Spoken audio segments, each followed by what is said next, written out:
আগামীকাল থেকেই শুরু হচ্ছে বাংলাদেশ বনাম পাকিস্তানের ওডিআই সিরিজ। আপনারা জানেন যে রমজান মাস চলছে শেষ দিকে। আগামীকাল 21 রোজা বাংলাদেশ। সো 2টা 15 থেকে ম্যাচ শুরু বাংলাদেশ সময়। তো মানুষ যেহেতু রোজার মাস এবং আমাদের দেশে 90% মুসলিম, তো স্বাভাবিকভাবেই যারা খেলা দেখতে চাবে তাদের ম্যাক্সিমামই রোজা থাকবে এবং তারা রোজা রাখা অবস্থায় খেলা দেখতে যাবে। তো স্বাভাবিকভাবেই ইফতারের টাইম অর্থাৎ মাগরিবের আজান দিলে তারা যখন আপনার ইফতার করবে, সেক্ষেত্রে বিসিবি চাইলে প্রতিটা টিকিটের বিপরীতে একটি করে ইফতারের প্যাকেট দিতে পারে বা ইফতারের প্যাকেট বরাদ্দ করতে পারে। এটা এমন কোনো বিগ ডিল না, এমন কোনো অ্যামাউন্টের টাকাও খরচ হবে না। ঠিক আছে, বিসিবির যে আপনার ইনকাম সে অনুযায়ী বা বিসিবির যে টাকা আছে সে অনুযায়ী। কারণ কি? কারণ হচ্ছে দেখুন, এগুলো ছোট ছোট, বাট এগুলো আলটিমেটলি যারা খেলা দেখতে যাবে তাদের মনকেও একটু হলেও প্রশান্তি যোগাবে। কারণ স্বাভাবিকভাবেই আপনার স্টেডিয়ামে খেলা দেখতে গিয়ে এখানে মাগরিবের আজান দিল অর্থাৎ খেলার মাঝে সম্ভবত একটি ইনিংস শেষ হয়ে যাবে, তারপরে ইফতার হবে।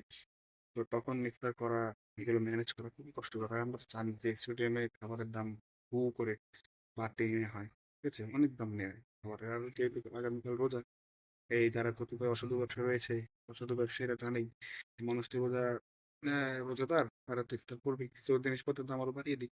ঠিক আছে, মানুষের ভোগান্তি আরো বাড়াই। এটা হচ্ছে আমাদের দেশ। সেখানে বিসিবি কিন্তু এটা করতে পারে চাইলে, যে প্রতিটা টিকিট, যে কটা টিকিট বিক্রি হবে, প্রতি টিকিটের বিপরীতে একটি করে ইফতারের প্যাকেট বরাদ্দ থাকবে। এছাড়াও বলতে পারেন যে ভাই ওয়েস্ট ম্যানেজমেন্টের খেয়াল, দেখা গেল আপনার প্যাকেটে খাবার দেওয়া হলো, সেটাও স্টেডিয়ামের এখানে সেখানে কিনলো জনগণ যারা খেলা দেখতে যাবে। ইভেন এটাও কোনো বিগ ডিল না। এই যে ইন্টারন্যাশনাল ম্যাচ হচ্ছে, এখানে ভলেন্টিয়ার নিয়োগ দিতেই পারে। স্বাভাবিকভাবে নিয়োগ দিলে এগুলো নিয়ন্ত্রণ করা খুব একটা কঠিন বলে হবে বলে আমার মনে হয় না। তবে এখানে যেটা অভাব সেটা হচ্ছে সদিচ্ছা।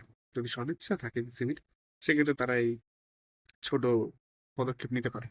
আমরা আরব আমিরাতে দেখেছি যে আপনার খেলা চলাকালীন এই রোজার মাসে যদি খেলা হয়, সেক্ষেত্রে আরব আমিরাতের যারা শেখরা রয়েছে বা বাদশা রয়েছে, তাদের তার তরফ থেকে আপনার মূলত একটা ইফতার দেওয়া হয়। অনেক সময় আপনার আরব আমিরাতে যে ক্রিকেট বোর্ড রয়েছে তাদের পক্ষ থেকেও দর্শকদের ইফতার দেয়া হয়।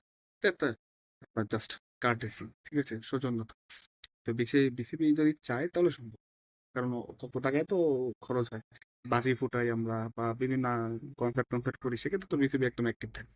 সো হোয়াই নট, যে রোজাদার মানুষদের এই রোজার সময় 3টা ওয়ানডে, তো 3টা ম্যাচ, তো 3 দিন একটু ইফতার দিলাম, কিছু টাকা গেল গেল, এতে পণ্য ছাড়া পাপ হবে না।